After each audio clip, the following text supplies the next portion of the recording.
रात के नीरव सन्नाटे के बीच एक औरत की दर्द भरी आवाज सुनकर सुधा का रोम रोम कांपने लगा था। ये किसके रोने की आवाज आ रही है? आज तो अस्पताल में कोई मरीज भी भर्ती नहीं है और वो कमरा तो वैसे भी बंद रहता है। सुधा का दिमाग कहता था कि उस कमरे में किसी के होने की कोई संभावना नहीं है, लेकिन दिल जानता था कि आखिर ये आवाज है किसकी। लड़खड़ाते हुए धीमे कदमों से सुधा कमरा नंबर 9 की तरफ बढ़ने लगती है। कमरे के बाहर पहुंचकर वह दरवाजे में लगे शीशे से अंदर झांक कर देखती है तो उसे वहां कोई नजर नहीं आता। सुधा के वहां पहुंचते ही रोने की आवाज भी बंद हो गई थी। हैरान होकर सुधा वहां से जाने के लिए मुड़ती है, तभी उसे कमरे का दरवाजा जोर जोर से पीटने की आवाज सुनाई देने लगती है, जिसे सुनकर सुधा बुरी तरह चौंक जाती है।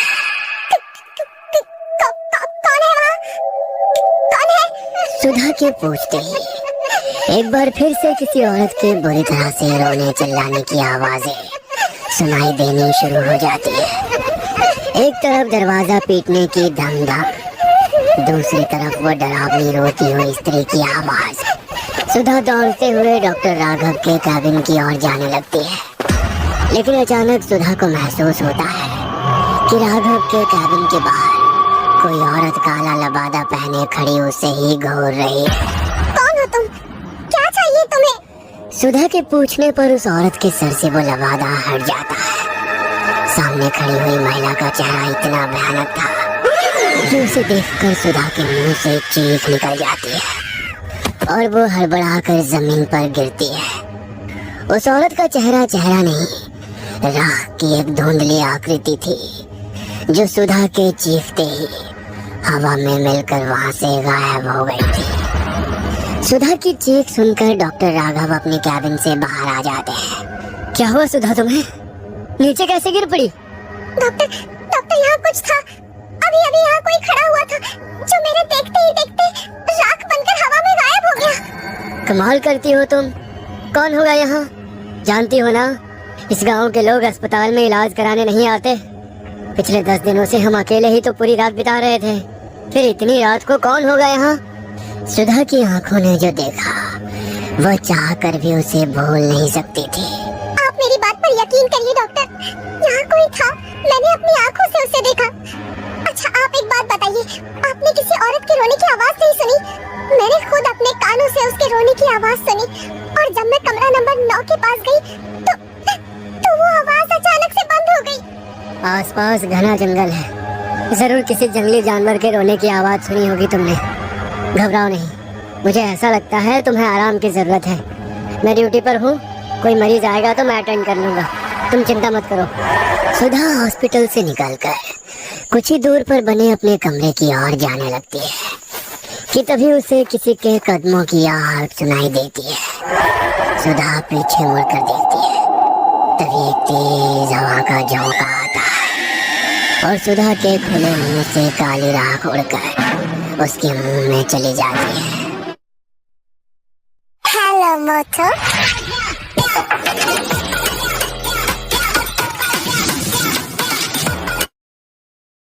जाती है। कुछ पलों के लिए सुधा की आंखों की पुतली काली पड़ जाती है और फिर अगले पल नॉर्मल रंग में आ जाती है। सुधा अपने कमरे में जाकर आराम करने लगती है। अगली सुबह नर्स सुधा और डॉक्टर सृष्टि अस्पताल पहुंच जाती हैं। आज पहली बार गांव के लोग एक 14-15 साल के लड़के को लेकर अस्पताल में आते हैं। डॉक्टर साहब देखिए ना क्या हो गया है मेरे बच्चे को। अचानक ही पूरा शरीर नीला पड़ने लगा, इसका आँख ही नहीं खोल रहा है। हम तो जतन करके थक गए, अब बस आपसे ही उम्मीद है। आप बिल्कुल भी चिंता मत करिए, मैं अपनी तरफ से पूरी कोशिश करूंगा। राघव बच्चे दिनेश को अस्पताल में भर्ती कर लेता है और सृष्टि और राघव मिलकर उसका इलाज शुरू कर देते हैं। राघव, इस बच्चे की कंडीशन मुझे तो कुछ ठीक नहीं लग रही। ना तो किसी जहरीले जानवर के काटने का शरीर पर कोई निशान दिखाई दे रहा है और ना ही ऐसा लगता है कि इसने कोई जहरीली चीज खाई हो। फिर अचानक इसे हुआ तो क्या हुआ? मुझे भी कुछ समझ में नहीं आ रहा। फिलहाल आज रात के लिए इसे अंडर ऑब्जर्वेशन रखते हैं। अगर सुबह तक भी कुछ आराम समझ में नहीं आया तो इसे शहर रेफर कर देंगे। रात घेर आई थी। राघव और सृष्टि आज ड्यूटी पर थे। देर रात गए अचानक। बेहोश पड़े दिनेश के शरीर में हलचल शुरू हो जाती है और वो किसी जिंदा लाश की तरह अपने बिस्तर से उठकर तन कर खड़ा हो जाता है, जिसे देखकर सृष्टि चौंक जाती है। ले जाओ, मुझे देखने दो मुझे, तुम ठीक तो हो ना? सृष्टि स्टेथोस्कोप लेकर दिनेश के सीने पर लगाती है। तभी दिनेश एक जोरदार धक्का देकर सृष्टि को दूसरी तरफ धकेल देता है। क्या हुआ तुम्हें? दिनेश, तुम ठीक तो हो ना? मैं तुम्हारे पेरेंट्स को बुलाती हूँ। Calm down please. अभी तक दिनेश को अपने पेशेंट की तरह ट्रीट कर रही सृष्टि अचानक ही उसकी आंखों की तरफ देखती है तो उसके पूरे बदन में मानो जोर-जोरी दौड़ जाती है। दिनेश की आंखें बहुत ही डरावनी नजर आ रही थी। उसकी आंखों की पुतलियां पूरी तरह काली हो चुकी थी और चेहरा इतना भावहीन था जैसे कोई मुर्दा अपनी चिता से उठकर खड़ा हो गया हो। एकाएक वार्ड में लटकी पुरानी ट्यूबलाइट झपकने लगती है और कमरे में सीलन की तेज बदबू फैलने लगती है। ये सब क्या हो रहा है? क्या हो रहा है यहाँ पर? दिनेश, ये तुम क्या कर रहे हो? लेकिन तुम ये कर कैसे सकते हो? सृष्टि के इतना कहते ही दिनेश घूर कर सृष्टि को देखने लगता है और अपने हाथ सृष्टि की गर्दन की ओर बढ़ाकर उसकी ओर आने लगता है। सृष्टि डर के मारे जोर जोर से चिल्ला रही थी कि तभी नर्स सुधा कमरे में आ जाती है और दिनेश की गर्दन पकड़कर उसे दीवार में दे मारती है। दिनेश जमीन में गिर चुका था और उसके सर से खून बह रहा था। दिनेश के सर से खून बहता देख सिस्टर सुधा किसी जंगली जानवर की तरह अपने हाथ और पैरों पर चलते हुए दिनेश तक पहुंचती है और उसके सर से बह रहे खून को बुरी तरह से चाटने लगती है। डॉक्टर सृष्टि एक कोने में भूत बनी यह विश्वसनीय घटना देख रही थी। अगले ही पल मानो नर्स सुधा पर कोई वहशी जानवर हावी हुआ हो और उसने दिनेश का हाथ मरोड़कर कंधे से अलग कर दिया। डॉक्टर होने के बाद भी यह विभत्स दृश्य देखकर सृष्टि की आंखों के आगे अंधकार छा गया और वो अपने होश खो बैठी थी। कुछ देर बाद होश आया तो राघव सृष्टि को घेरे बैठा था। सृष्टि, क्या हुआ था वहाँ? और वो लड़का, उसकी मौत कैसे हुई? और वो सुधा कहाँ चली गई? राघव की बात सुनकर सृष्टि रोते हुए उसे कमरे में हुई सारी घटना के बारे में बताने लगती है, जिसे सुनकर डॉक्टर राघव सन्न रह गया था। राघव एक अमीर पिता की इकलौती संतान था। चाहता तो पिता की दौलत पर जीवन भर राज कर सकता था, लेकिन उसने पापा के बिजनेस से जुड़ने की बजाय कड़ी मेहनत करके एक डॉक्टर बनने की इच्छा जताई। नियति ने अपना खेल शुरू कर दिया था। पिता सिंघानिया बेटे राघव के लिए एक बहुत बड़ा अस्पताल बनाकर तैयार करना चाहते थे, लेकिन राघव उसने कुछ और ही सोच रखा था। Are you sure, Raghav? तुम वाकई उन आदिवासियों के बीच जाकर उनका इलाज करना चाहते हो? देखो, समाज सेवा के बारे में सोचना और रियल में उसके लिए अपनी पूरी लाइफ को दांव पर लगा देना, ये दो अलग अलग बातें होती हैं। गोल्ड मेडलिस्ट हो तुम। पीजी करने के बाद अगर तुम चाहोगे तो बड़े से बड़े अस्पताल में प्रैक्टिस करके लाखों रुपए कमा सकते हो। मुझे पैसे कमाने के होते ना सृष्टि, तो मैं पापा का बिजनेस भी ज्वाइन कर सकता था। मेरी लाइफ का कुछ अलग ही पर्पस है। सिर्फ पैसे कमाने में मैं उसे बर्बाद नहीं करना चाहता। बड़ी बड़ी बातें करने वाले तो मैंने बहुत देखे हैं राघव। तुम पहले इंसान हो जो सच में इतने बड़े खानदान का बेटा होकर भी उस बीहड़ में अपनी जिंदगी कुर्बान करने जा रहे हो। इतना कहकर सृष्टि कुछ पलों के लिए शांत हो गई थी। Don't be sad Srishti, I understand. तुम्हारी फीलिंग्स की रिस्पेक्ट करता हूँ, लेकिन मैं यही चाहता हूँ कि तुम अपनी जिंदगी में आगे बढ़ो। मेरा इंतजार मत करना, मैं लौट कर नहीं आऊंगा। और मेरा यकीन करो, मैंने ऐसा एक पल के लिए भी नहीं सोचा कि तुम अपनी पूरी जिंदगी दांव पर लगाकर मेरे साथ आओगी। सृष्टि और राघव ने 2 साल पहले मेडिकल में अपना पीजी कंप्लीट किया था। दोनों ही काबिल डॉक्टर बन गए थे। पिछले 8 सालों से पढ़ाई के दौरान दोनों साथ में थे, लेकिन पढ़ाई पूरी करने के बाद राघव ने कहा कि वो अपनी सारी जिंदगी उन लोगों के लिए डिवोट करना चाहता है जिनके पास आज भी मेडिकल फैसिलिटीज के नाम पर कुछ भी नहीं है।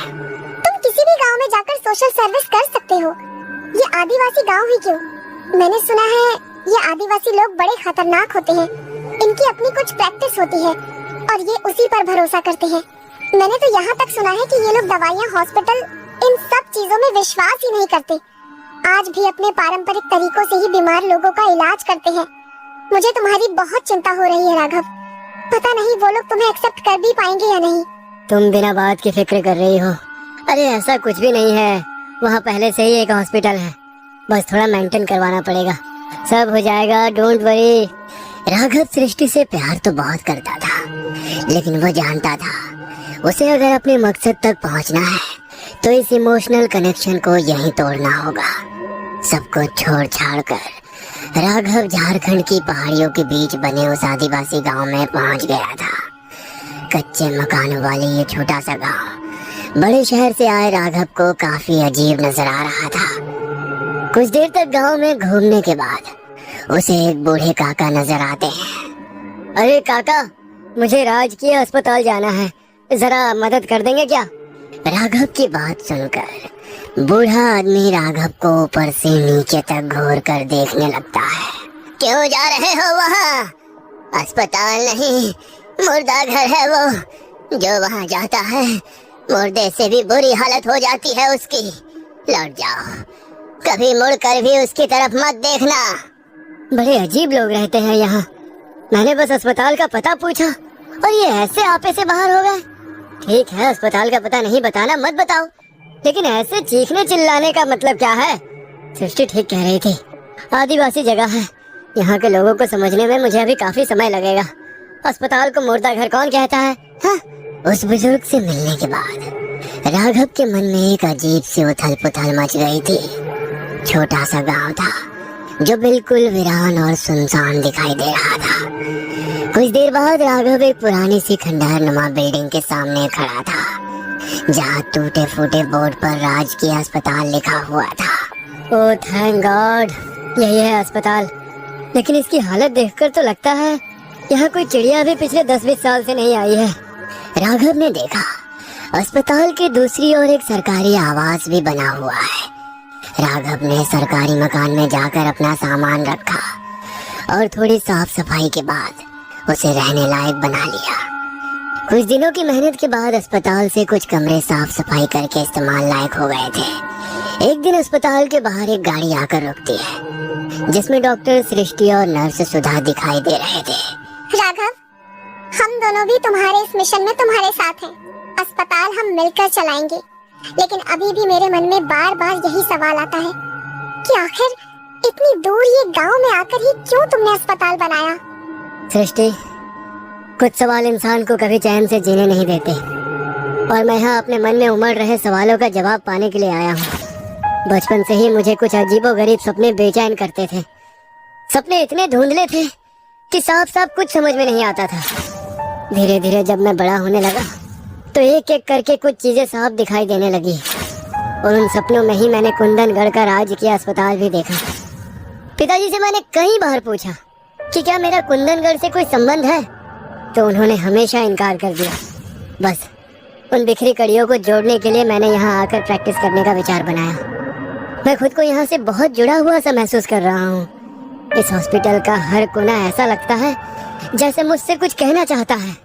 सृष्टि राघव से अलग नहीं होना चाहती थी, इसलिए काफी सोचने के बाद अब वो भी राघव के साथ हॉस्पिटल में काम करने के लिए अपने साथ एक नर्स सुधा को लेकर कुंदनगढ़ आ जाती है। हम क्या मुंह दिखाएंगे सृष्टि, वो लड़का हमारी जिम्मेदारी था।